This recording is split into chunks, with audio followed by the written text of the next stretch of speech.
쉬운 찬양대 귀한 찬양 감사합니다. 하나님께서 귀하게 받으신 줄로 믿습니다. 이 시간에 앞뒤좌우로 인사하겠습니다. 사랑합니다. 축복합니다. 감사합니다. 같이 인사하겠습니다. 사랑합니다. 축복합니다. 감사합니다. 이 시간에 살아계신 하나님께서 우리와 함께 계시는 줄로 믿습니다. 성령으로 운행하시고 역사해 주셔서 우리를 깨닫게 하시고 귀한 하나님의 말씀을 풀어서 우리를 이해하도록 도우실 줄로 믿습니다. 여러분, 마틴 루터 종교개혁을 아시는데, 루터의 종교개혁에서 루터가 붙잡았던 하나님의 말씀은 로마서 말씀입니다. 루터가 종교개혁에서 외쳤던 오직 믿음으로 이 말씀을 붙잡고 종교개혁에 임했는데요. 여러분, 믿으십니까? 무엇을 믿으십니까? 여러분, 믿음이 좋으십니까? 여러분, 믿음이 좋다라고 하는 것이 무엇입니까? 오늘 말씀 로마서를 읽으면서 믿음에 대해서 한번 생각하고 하나님께서 우리의 믿음을 어떻게 인도해 가시는지 성령을 통한 깊은 은혜와 충만한 하나님의 깨달음이 있으시기를 주님의 이름으로 축복합니다. 로마서에서 로마는 로마 제국 전체를 말한다기보다는 로마의 수도인 로마를 가리킵니다. 사도 바울은 로마에 있는 교회를 직접 세우지는 않았습니다. 그런데 로마 교회에 대한 소식들은 계속해서 듣고 있었던 것 같고, 그 소식을 통해서 로마 교회에 방문하려고 여러 번 시도했지만 그러나 마음대로 되지는 않았습니다. 그럼 로마에 있는 교회는 아마 디아스포라 유대인들이 로마에 있던 그들이 오순절을 맞이해서 그 오순절 절기를 지키기 위해 예루살렘을 방문하였고, 여러분, 오순절 절기, 오순절에 무슨 일이 일어났습니까? 오순절 성령 강림 사건을 통해 거기에 함께 참여했다는가? 하나님의 놀라운 역사를 체험하고서 그들이 예수를 알고 예수를 믿게 되어지고, 그리고 절기 이후에 다시 로마로 돌아갔을 때 바로 그들이 거기에서 로마 교회를 세웠던 것으로 봅니다. 여러분, 하나님의 능력은 대단하죠? 사람을 통해 예수 믿게 하고 그들을 통하여서 낯선 타지 속에서도 주의 몸된 교회를 세우게 하니까 얼마나 대단합니까? 여러분, 그런데 그 로마 교회에 역사했던 성령의 놀라운 능력이 있었음에도 불구하고 약점도 있었습니다. 여러분, 우리 교회도 약점이 있고 부족한 점이 있습니다. 아니, 세상의 모든 교회가 다 그러합니다. 그렇다고 해서 성령의 역사가 없는가? 그렇지는 않습니다. 이 세상에서 살아가는 동안에 우리가 함께 믿음의 교제 공동체를 이룬 주의 몸된 교회에서 우리는 부족한 모습, 약한 모습이 여전히 존재함을 바라보게 된다는 겁니다. 특별히 로마 교회에서의 약점이라고 하면 그들이 성령의 역사를 통해서 예수를 믿고 또 교회를 세웠지만 사도들의 직접적인 방문도 없었고 제대로 된 가르침도 없었기 때문에 그들에게 발생한 여러 문제들이 일어났습니다. 특별히 그들의 구체적인 상황을 보면 이러합니다. 최초 디아스포라 유대인들에 의해서 교회가 세워지고, 그래서 유대인 중심으로 교회가 형성되어져서 사역을 펼쳐져 나가는데, 역사적 사건 속에서 AD 49년에 로마 황제 글라우디오의 유대인 추방 명령으로 인해서 모든 유대인들이 로마로부터 다 쫓겨가 버립니다. 그리고 나서 그 추방 명령이 해제된 이후에 유대인들이 돌아왔을 때는 로마 교회의 상황들이 이전과는 완전히 달라진 상태입니다. 대다수의 사람이 비유대인이죠. 이방인 출신 성도들이 가득하게 되어지고, 바로 거기에서 관계의 문제과 또 신앙의 여러 가지 신학적 문제들이 발생하게 되었다는 겁니다. 먼저 유대인 성도들은 율법주의적 신앙관에 빠져 있습니다. 구약의 율법의 말씀을 문자 그대로 지켜야 된다라고 하는 것을 지나치게 강조하고, 비유대인 이방인 성도들은 그리스도인이 갖는 자유를 강조하면서 그리 지나치게 강조되다 보니까 그들이 이전에 살고 있었던 삶에 대한 방종과 방탕한 생활들을 청산하지 못한 채 그대로 신앙생활에 가지고 와서 살아가고 있으니까 문제점이 발생한다는 겁니다. 이 두 부류의 사람들 중에 그럼에도 불구하고 물론 선한 것이든 악한 것이든 영향력을 끼쳤던 부류들은 아마 유대인 그리스도인으로 봅니다. 왜냐하면 여러분, 로마서를 읽어보면 그에 대한 색채들이 있는 거죠. 신학적 논문, 소논문의 형식을 갖기도 하고 교리적 내용이 가득한 것으로 보아서 그들의 교회에 율법주의적 세계관 속에서 믿음의 일들이 일어나고 있었다, 그렇게 볼 수 있다는 겁니다. 이처럼 율법의 영향 아래서 복음을 이해하고 있는 이들에게, 또 그럼에도 불구하고 함께 이방인 그리스도인도도 함께 어우러져서 믿음 생활하고 있는 그들에게 사도 바울이 바로 편지를 해서 복음에 대한 설명을 해야 되는 겁니다. 올바른 복음, 바른 복음에 대해서 설명을 해야 되는데, 여러분 어떻게 설명하면 될까요? 어디서부터 출발해서 그들을 설득하고 이해시키면 될까요? 이방인 그리스도인, 유대인 그리스도인, 그들에게 동시적으로 만족시킬 수 있는 복음에 합당한 설명이 필요한 상태입니다. 여러분, 사도 바울은 이방인 그리스도인들과 유대인 그리스도인들을 모두 만족시킬 수 있는 인물로서 오늘 우리가 읽고 있는 아브라함을 선택합니다. 그럼 17절 말씀, 16절 말씀에 보면 모든 사람의 조상이므로 라고 말하고 있습니다. 아브라함이 그때 당시에도 모든 민족의 조상으로서 지금도 그러하고 있는데, 그러므로 말미암아 함께 다른 민족으로 살아가지만 공동체를 이룬 그들에게 한 조상 되어진 아브라함을 통해서 복음에 대한 설명을 듣게 된다는 겁니다. 그럼 바울의 선택은 참으로 탁월했다라고 그렇게 평가할 수 있겠습니다. 그러면서 그가 아브라함을 통하여 복음을 설명하기 시작하는데요, 우리가 읽었던 본문 말씀입니다. 13절에 보니까 하나님께서 아브라함과 그의 후손에게 약속을 하셨다고 하는데요, 곧 세상의 상속자가 되게 하겠다라는 언약을 세웠다는 겁니다. 세상의 상속자다라는 말은 세 가지 의미가 있습니다. 첫 번째는 그들이 실질적으로 살아가고 있는 땅, 곧 가나안 땅을 너희에게 주겠다라고 하는 약속이고, 두 번째는 이것도 실질적인 약속으로서 그들이 살아가고 있는 동안에 자손, 곧 하늘의 별과 그 수많은 모래알과 같은 자손들을 번성케 해주시겠다라고 하는 약속이고, 세 번째 마지막 약속이 하나님께서 그에게 주시는 궁극적인 약속이라고 볼 수 있겠습니다. 곧 아브라함의 후손으로 오실 메시아를 통하여서 너에게 복을 주겠다라고 하는 약속이 바로 세상의 상속자에 대한 약속입니다. 그런데 중요한 것은 무엇입니까? 그 약속이 율법으로부터 비롯되는 것이 아니라 곧 믿음의 의로부터 비롯된다라고 말씀하는 겁니다. 믿음으로 의롭다고 인정함을 받아서 세상의 상속자의 약속을 받게 된다라는 말씀입니다. 14절에 보니까요, 그러므로 믿음이 아니라 율법을 통해서 세상의 상속자가 된다면 믿음도 헛것이요 약속도 파기되고 말 것이다 라고 말합니다. 그럼 믿음은 헛것이 된다라고 하는 것은 이해가 되는데, 약속이 파괴된다는 이것이 무슨 말일까요? 15절에 보니까 이를 설명하고 있습니다. 율법은 바로 진노를 이루게 하고 범법하게 하기 때문이라는 겁니다. 그럼 곧 율법을 통해서 죄가 판별된다는 거죠. 죄를 판별하는 이 율법을 온전히 지킬 수가 있습니까? 온전히 지킬 수 없음으로 말미암아 의인으로 인정받지 못하기 때문에 하나님께서 허락하신 그 약속을 받지 못하게 되어지고 그 약속조차도 파괴되고 만다는 겁니다. 16절에 그러므로 세상의 상속자의 약속을 받는 것은 바로 은혜의 범주 아래에 들어있다는 것이고, 그것이 바로 믿음이라는 겁니다. 이는 율법에 속한 유대인들에게도 해당되는 것이죠, 율법에 속하지 않은 이방인들에게도 해당되는 사항이므로 모두에게 다 해당되는 겁니다. 이처럼 모든 사람에게 적용되는 이 말씀이 바로 은혜요 믿음이라는 겁니다. 그리고 17절 말씀에요, 이 말씀에서 창세기 17장 5절 말씀을 인용하고 있습니다.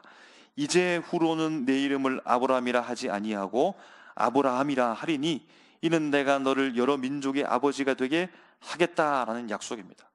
그러므로 아브라함도 이처럼 은혜로 믿음으로 세상의 상속자가 되었다는 겁니다. 18절에 보니까요, 아브라함이 어떻게 믿었는지 구체적으로 설명해 주고 있습니다. 아브라함은요, 바랄 수 없는 중에 바라고 믿었다는 겁니다. 무슨 말입니까? 19절에 보니까 세상의 상속자의 언약을 받고서 100세가 될 때까지 아들이 없었는데 그럼에도 불구하고 믿음이 약하여지지 아니하고, 20절에 하나님의 약속을 의심하지 않고 믿음으로 말미암아 하나님께 영광까지 올려드리며, 21절에 하나님께서 그 약속을 이루실 것을 확신하면서 살았다는 겁니다. 22절에 그래서 하나님께서 그것을 보시고 그의 믿음을 보시고 의로 여겼다, 의롭다고 그렇게 여겼다는 겁니다. 23절에 이러한 믿음으로 아브라함이 의롭다 하심을 받았는데, 이 의롭다 하심을 받은 것은 아브라함 한 사람만 좋게 하려는 것이 아닌 것이죠. 바로 24절 25절에 믿음으로 의롭다 하심을 받을, 믿음으로 의롭다 하심을 받을 바로 우리에게도 적용되는 말씀이라는 겁니다. 여러분, 오늘 본문의 말씀을 읽으면서 단연 돋보이는 것은 우리 앞에서 살펴보았던 루터가 종교개혁 모토로 삼았던 믿음이라고 할 수 있겠습니다. 율법이 아니라 이 믿음이 세상의 상속자로서의 이 약속을 받고 이루게 한다는 겁니다. 모세를 통해서 율법이 오기 전에 그 믿음을 가지고 붙잡고 살았던 그 아브라함, 그 사람이 하나님의 부름 속에서 믿음의 여정을 떠나게 되었다는 것이죠.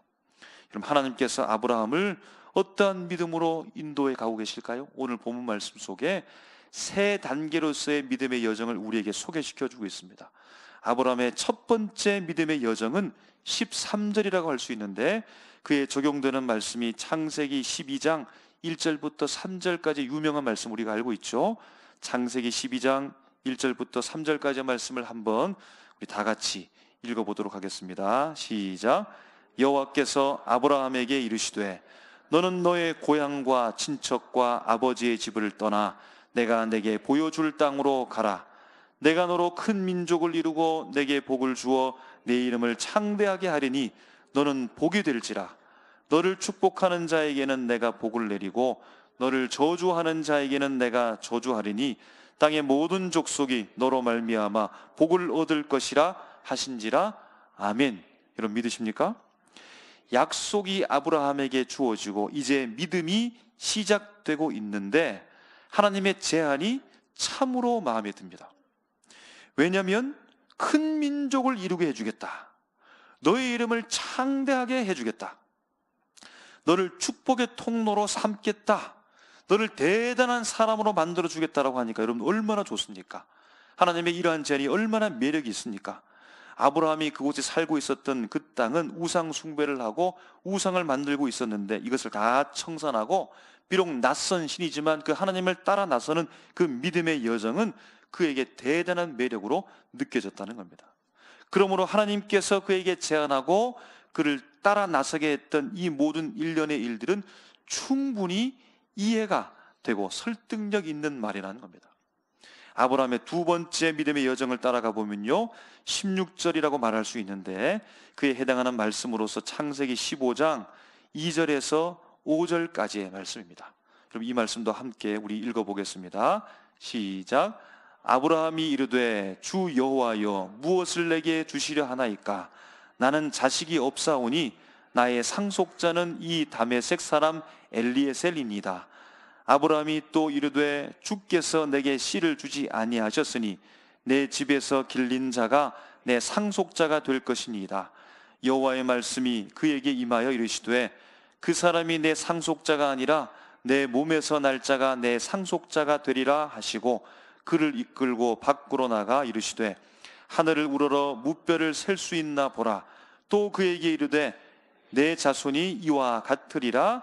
아멘. 하나님의 약속이 최초 그에게 주어지고 믿음 붙잡고 나아가면서 이제는 여정의 중반 가운데 있습니다. 하나님의 약속이 진행 가운데 있는데, 그런데 이제 잘 이해되지 않는 부분들이 생기기 시작합니다. 세상의 상속자가 되게 해주겠다고 약속을 해주셨는데 지금 그의 현실을 바라보니까 아브라함에게는 자녀가 없습니다. 그래서 그가 마음이 섭섭했을까요?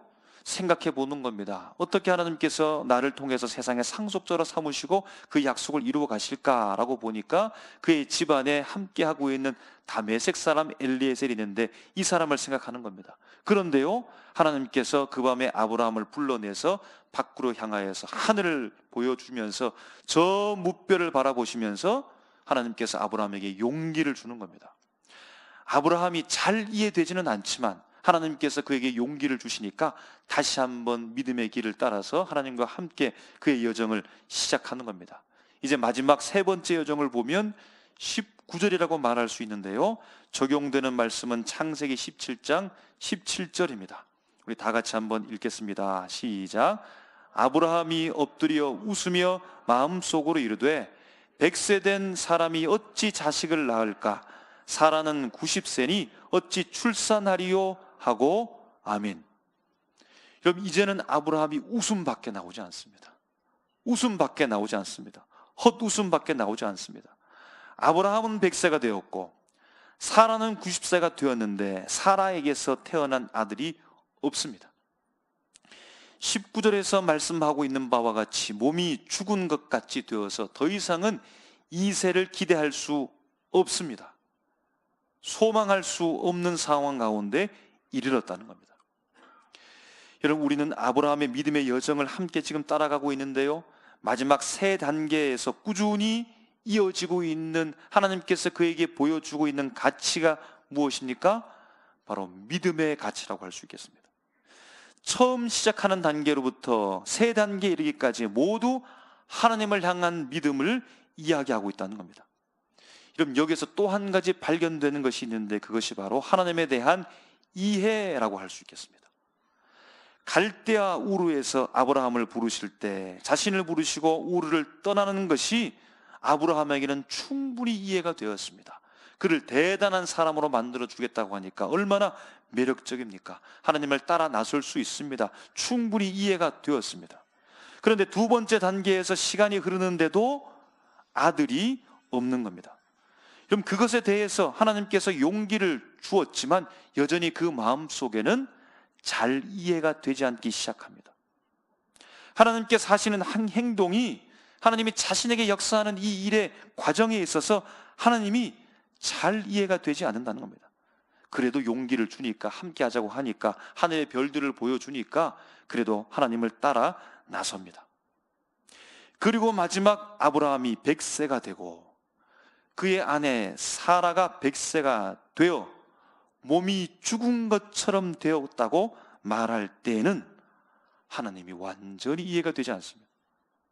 여러분, 몸이 죽은 것 같이 되었다라고 하는데 아들이 지금 없습니다. 여러분, 이해가 되십니까? 세상의 상속자가 되게 해주겠다고 약속을 해주고는 그 과정 가운데 자녀를 주지 않고 이제는 100세가 되고 90세가 되고 자기 몸이 다 죽어버렸는데 어떻게 그것이 여러분 이해가 될 수 있겠습니까? 여러분, 이것이 반대가 되어야 되지 않겠습니까? 세월이 흐르고 흐르면 처음에 주셨던 그 약속이 더욱더 조금씩 가까이 더 선명해지고 더 선명해지고 확실하게 밝아지고 완전히 손을 잡을 것 같은, 여러분, 그런 상황까지 이르러야 되는 것이 바른 이치가 아니겠습니까? 그런데 하나님께서 약속을 주셨는데 처음에는 약속하셨을 때 그것이 내 손에 잡히는 것만 같았지요. 곧 모든 것이 다 이루어질 것만 같았습니다. 그런데 시간이 흐를수록 손에 잡힌 그 약속은 자꾸만 모래알처럼 다 빠져나간 것 같습니다. 내 앞에 주님이 주신 약속이 있는 것 같았는데 저 멀리 점점 멀어져 간다는 겁니다. 본토 친척 아비 집을 떠나가라. 내가 너로 큰 민족을 이루어 주겠다. 너를 통해서 축복의 통로가 되게 해주겠다라고 했던 이 강한 약속이 세월을 거듭할수록 더 가까워지는 것이 아니라 더 멀어지고 있다는 사실입니다. 그리고 이제는 완전히 멀어진 것 같습니다. 솔직히 그 약속이 이제는 하나도 보이지 않는 것 같습니다. 그리고 하나님이 도무지 이해가 안 되지요. 도무지 이해할 수가 없습니다. 처음에는 정말 잘 이해가 되었는데, 낯선 그 신이 자신에게 다가왔을 때는 정말 이해가 되었는데 이제는 도무지 이해가 되지 않습니다. 여러분, 그렇지 않습니까? 우리 모두가 다 아마 그렇게 생각할 겁니다. 여러분, 아브라함도 저처럼 우리처럼 그렇게 생각하지 않을까요? 아브라함의 생각은 어떻습니까? 19절에 그가 100세나 되어 자기 몸이 죽은 것 같고 사라의 태가 죽은 것 같음을 알고도 믿음이 약하여지지 아니하고. 아브라함은 어떤 마음일까요? 어떤 생각을 가지고 있을까요? 20절에 믿음이 없어 하나님의 약속을 의심하지 않고 믿음으로 견고하여져서 하나님께 영광을 돌리며. 아브라함의 마음이 어떨까요? 21절에 약속하신 그것을 또한 능히 이루실 줄을 확신하였으니 아멘. 여러분, 아멘이십니까? 이해는 점점 안 되어 가는데 그래서 이제는 완전히 이해할 수 없을 정도가 되었는데, 믿음은 처음보다 좋아지더니 이제는 최고조에 이르게 되었습니다. 의심도 않고 믿을 뿐만 아니라 그 믿음이 견고하여졌으며 하나님께 영광까지 돌려드리고 있고, 그 약속에 대해서 보이는 것이 없지만 확신까지 하고 있다는 겁니다. 여러분, 이것이 어떻게 된 일입니까? 이해도는 자꾸만 떨어지는 것 같은데 믿음은 자꾸만 좋아진다는 겁니다. 여러분, 그러므로 우리가 이렇게 결론을 내려야 됩니까? 믿는다는 것은 이해하지 않고 무작정 믿는 것을 믿음이라고 말한다.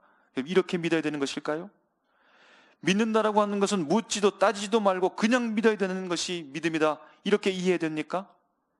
믿는다라고 하는 것은 아예 알려고도 들지 말고 그냥 믿어버리는 것이 믿음입니까? 여러분, 아니라는 말입니다. 19절에 아브라함은 자기 몸이 죽은 것 같고, 아니 죽었지요. 사라가 몸이 죽은 것을 알았습니다.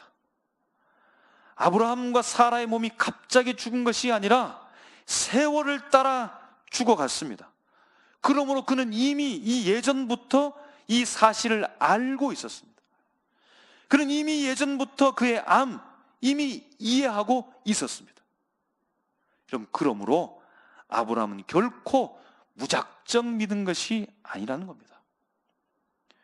여러분, 그러므로 여기에서 이해라고 하는 것은 무엇입니까? 내가 이해하는 이해입니다. 내가 하나님을 믿기는 믿지만 내가 이해가 되기 때문에 믿는다는 겁니다. 곧 내가 이해가 되기 때문에 믿음을 가지고 살아간다는 겁니다. 내가 할 수 있는 것 같은 그 이해가 있기 때문에 믿는다는 겁니다. 내가 가진 가능성, 내가 이해되는 내 가능성이 있기 때문에 믿는다는 겁니다. 여러분, 그런데 하나님께서는 아브라함을, 우리를 지금 어디로 자꾸만 인도하고 계신가요? 비록 내가 이해되지 않는 그때까지, 이해할 수 없는 그때까지, 내 몸에 가능성이 하나도 남아있지 않을 때까지 주님께서는 그 믿음, 그 믿음의 자리로 인도하고 계시다는 겁니다. 마침내 하나님께서 내가 이해할 수 없는 그곳까지 이르러서 아브라함을 인도해 가십니다. 여러분, 그런데 오해하지 마십시오. 이것은 형벌이 아닙니다. 저주가 아닙니다. 아브라함에게 저주하고 아브라함을 힘들게 하고 아브라함을 고통 속에 일부러 빠뜨리는 것이 아니라 진짜 믿음이 무엇인지 알게 하라는 겁니다. 진짜 믿음을 그에게 선물로 주려고 하나님께서 하신 계획이라는 겁니다. 하나님과 아브라함의 관계가 그토록 신실한 관계로 맺기 위하여 하나님께서 계획하셨고 하나님께서 인도하시는 믿음의 여행, 믿음의 여정이었다는 사실입니다. 여러분, 어떤 사람이 폭력 신고를 받고서 변명의 여지도 없이 구치소에 수감됩니다. 저 사람에게 내가 맞았다고 라고 하니까 합리적 추론을 하고 특히 약자를 폭행했다라고 하는 이 정황이 드러나면서 변명할 수도 없이 처벌되고 맙니다. 그런데 이 사람은 억울하다는 것이죠. 나는 절대 폭력을 가하지 않았다는 겁니다. 아무리 말해도 믿어주지 않습니다.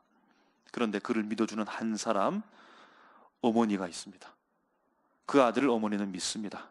그렇다고 어떻게 능력이 있어서 법적으로 대응하지는 못합니다. 그저 아들아, 엄마는 너를 믿는다. 그러면서 정기적으로 찾아가고 격려해주고 용기를 줍니다. 나중에 가서야 그가 죄가 없다는 사실이 밝히 드러나게 됩니다. 그럼 엄마는 이 아들을 무작정 믿었을까요? 어머니는 이 아들을 알지요.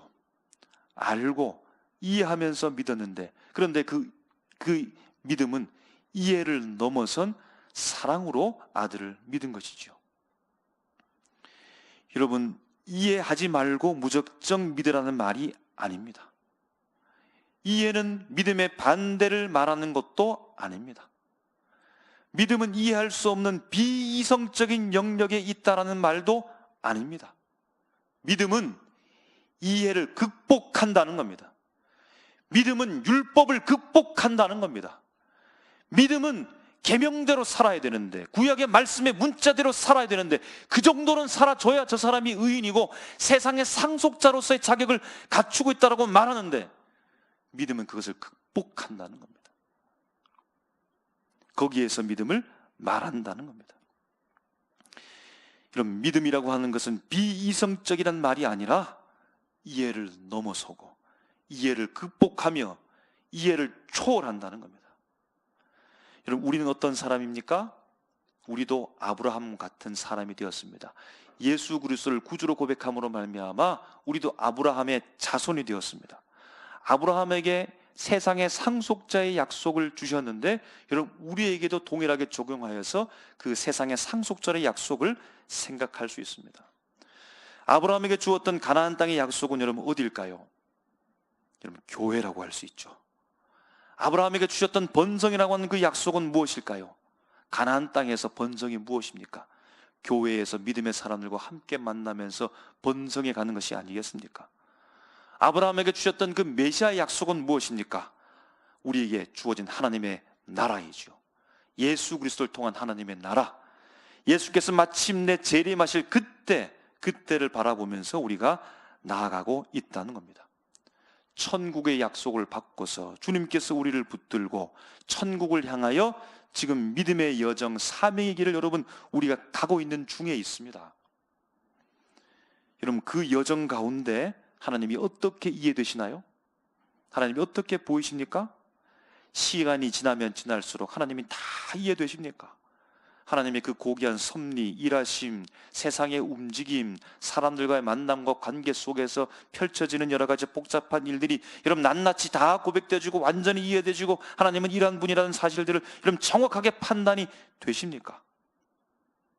그러면 좋겠지만 어쩌면 하나님께서는 그 길로 우리를 인도하지 않으십니다. 아브라함의 길로 인도합니다. 세월이 점점 흐르면 하나님이 확실해지고 그분의 일하심이 내가 분명하게 이해가 되어지고 완전하게 완벽하게 하나님의 일하심이 이해가 되어져야 되는데 세월이 흐를수록 모르는 것이 더 많은 것 같습니다. 그렇게 우리를 인도하시는 이유가 무엇일까요? 우리를 벌주기 위함일까요? 공경에 빠뜨리기 위함일까요? 어렵게 하기 위함일까요? 저주를 하시는 것일까요? 결코 그렇지 않습니다. 이미 아브라함을 통하여 믿음으로 의롭게 될 우리를 위하여 아브라함을 먼저 보여주셨다라고 말씀하셨으니 우리가 가고 있는 이 여정의 길은 아브라함과 동일할 줄로 믿습니다. 마침내 하나님께서 우리를 인도하여 어디까지 인도하십니까? 진짜 믿음으로 인도한다는 겁니다.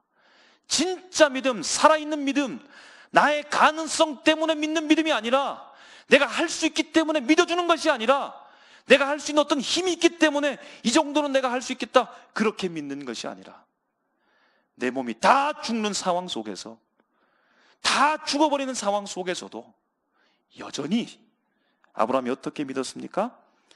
바랄 수 없는 중에 바라고 믿었다는 겁니다. 그의 믿음은 더 굳건해졌다는 겁니다. 하나님께서 그에게 주신 그 약속을 확신했다는 겁니다. 이런 믿음의 사람이 되시기를 주님의 이름으로 축복합니다. 여러분, 우리 한 사람을 통하여 하나님이 아브라함의 자손으로 우리를 부르셨고 미리 믿음의 여정을 통과하게 하신 아브라함을 통하여 그 길로 가게 하신 우리에게 하나님께서 약속하셨습니다. 세상의 상속자로 우리에게 약속하셨습니다. 교회를 주신다고요? 믿음의 무리를 주신다고요? 하나님의 나라를 소망하면서 마침내 예수께서 재림하시는 그 하나님의 나라의 도래를 우리에게 약속하셨다는 사실을 여러분 기억하시고 여러분 자신이 믿음의 조상 되시기를 주님의 이름으로 축복합니다. 믿음의 조상이 되어져서 내 가정과 가문, 교회, 이 나라와 민족의 축복의 통로의 역할을 감당하는 우리 모습이 다 되시기를 주님의 이름으로 축원합니다. 기도하겠습니다.